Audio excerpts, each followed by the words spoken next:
today in Rich in Relationship. We're going to talk about the relational power dynamic and money. The victim triangle is a concept developed in the field of psychology to describe different relationships that occur within the bullying experience. And when we're having a good fight with our partner, we will cycle through them, each one of us, at least once in the course of that fight, if not more.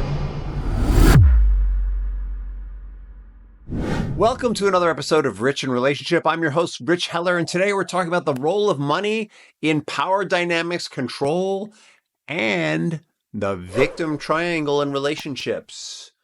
Now, we've talked about the victim triangle before in this show, but just in case you missed one of those episodes, let's talk about it again. The victim triangle is a concept developed in the field of psychology to describe different relationships that occur within the bullying experience. So clearly there is the victim. The victim is the person who is receiving the abuse. There is the bully, the person who is delivering the abuse, and there is the rescuer, the person who is invested in saving the victim from the abuse of the bully. The theory on this is that everybody in this triangle has an investment in this triangle continuing. That is not to say that if you're in an automobile accident where somebody T-bones you, that you had a desire to be a victim. It is to say, though, if you're in an automobile accident where somebody T-bones you and you come out and you say, "How could you do this to me?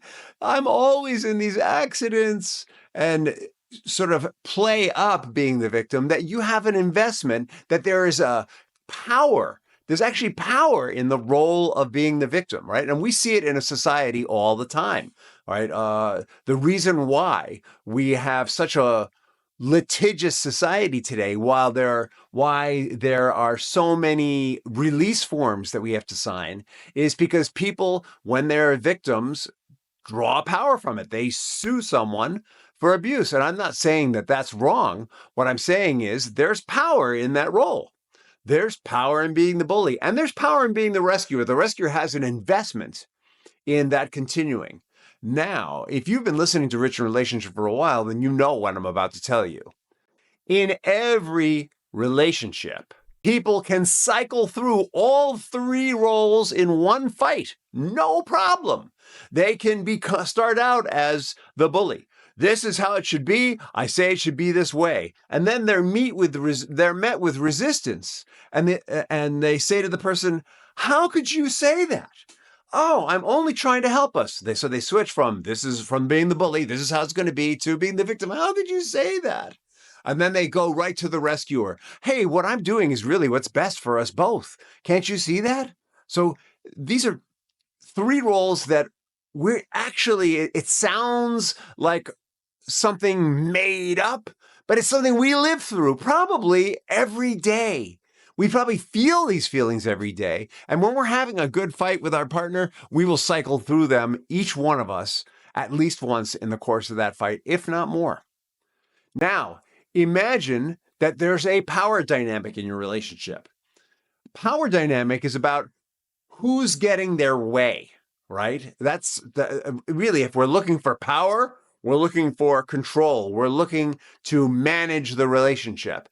Now, imagine that there's a power dynamic and that money has a role in it. Now, why would money have a role in it? Because you got to have money to eat. You got to have money to put a roof over your head. You got to have money to have the things that you want. Now, put all those things together, all right? All relationships are partnership of some kind. At different times, each partner has a little more power than the other in different circumstances. The source of that power might be their expertise in an area.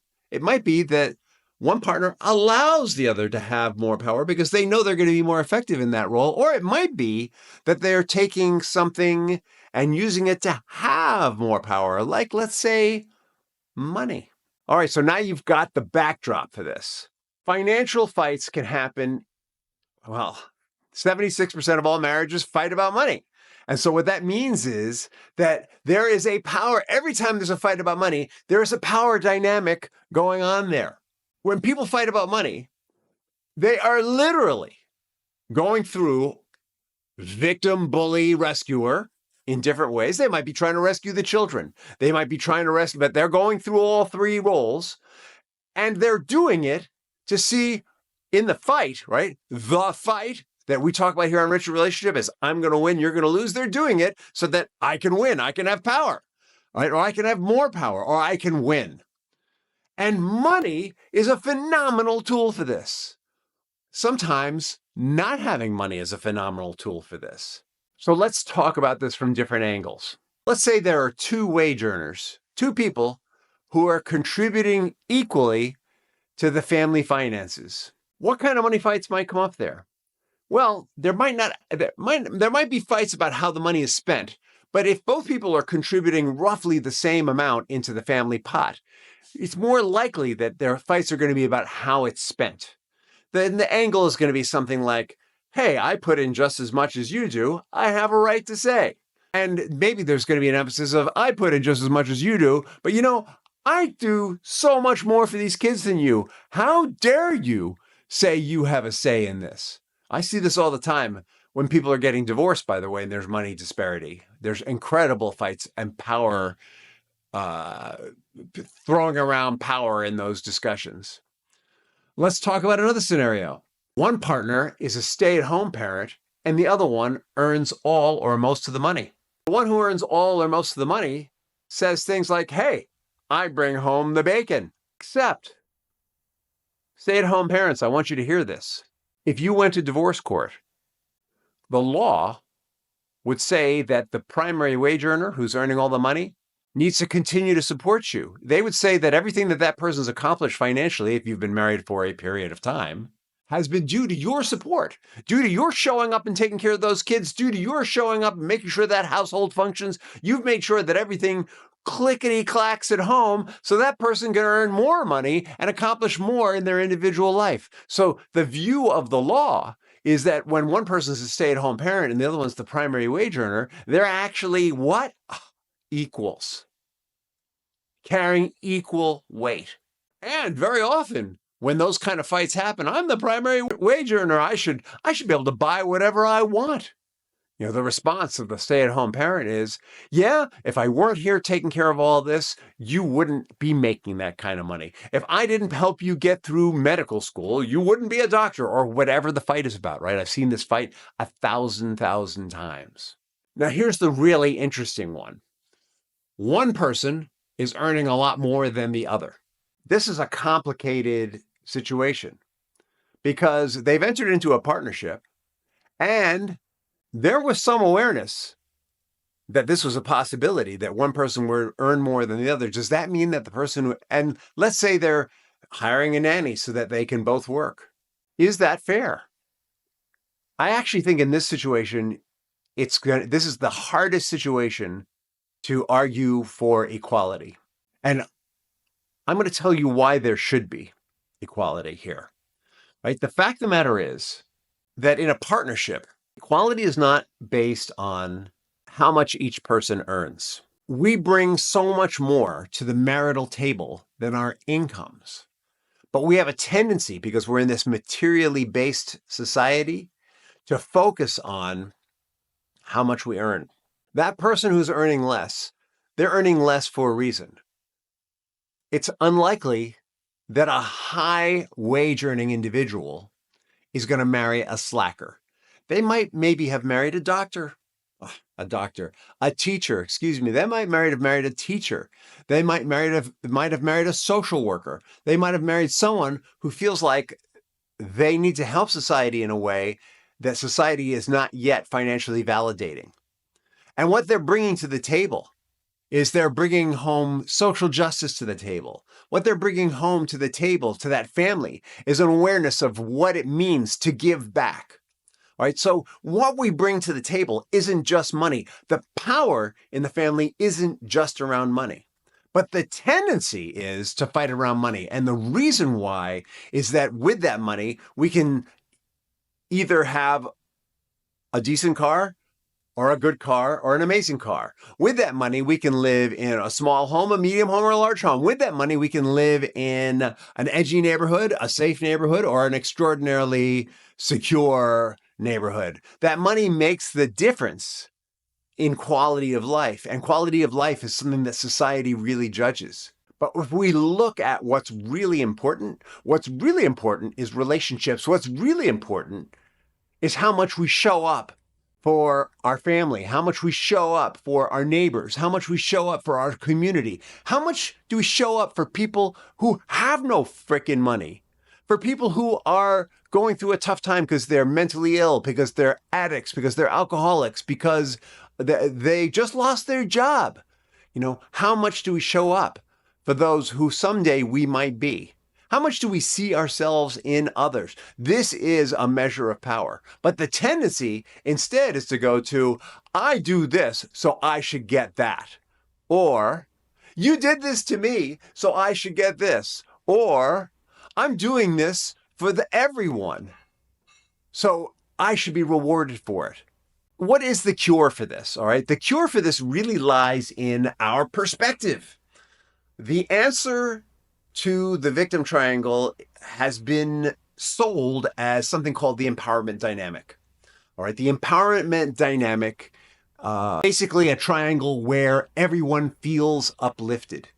And a tool that I give my clients in the face of any kind of bullying, anytime they feel that they're being bullied, whether the other person is actually bullying them or not. Sometimes we can feel like we're being bullied. We can feel triggered, even when the other person is not meaning to do that. Right? That can happen. A tool that I give my clients is the win-win perspective, which is at the peak of the empowerment dynamic. Right? The empowerment dynamic is really about we are all winning together. And a win-win means that you're going to embrace a perspective that acknowledges not only your point of view, but their point of view as well. It means acknowledging their strengths. So I'll give you an example. Your wife comes home from her $1 million a year job and says, you don't have dinner ready yet? I earn a lot more money than you do. What's up with that? You could choose to take that a lot of different ways. In the victim triangle, you go, WTF, biatch. Don't you know what I do? I take care of business here. Or you could go, honey, I am so grateful for your financial contribution to this household. We have so much more than we would if you were earning what I was earning.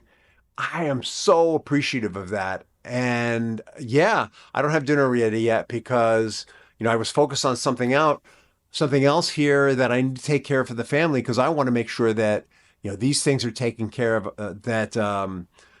I wanted to make sure that the dog got walked and the kids did their homework. And yeah, you know what? I let dinner slip. That's like calling out her victory and calling out your victory. Or now, if you were going to go in victim mode, you'd say, WTF, don't you know how to contribute? I walked the dog and I made sure the kids did their homework. Where am I going to find time to make dinner? That would be a victim. Or if you were going to go into rescuer mode, you might say, well, I could have made dinner, but then the kids wouldn't have gotten their homework done and the dog would have shat on the floor. I saved them. I saved us from that. What I encourage my clients to do instead is to go 10,000 feet up and just look at what did I accomplish? What did they accomplish? And call it out. Call out the wins. And if they still keep coming, at that point you say, hey, I'm going to go make dinner now. Or, hey, I need to go take care of something. I feel like I'm getting a little activated here. I don't want to slip into a fight with you. I don't want to slip into the victim triangle, right? That's the way that we work through these power dynamics together. All right, you acknowledge the strength that your partner brings and you acknowledge the strength that you bring. I hope this has been helpful to you. If you feel like you're in a bullying relationship in your marriage, or if you feel like there's a power dynamic that you want to equalize, feel free to reach out to me. Go to my website, richinrelationship.com. There's a link there that you can schedule a call.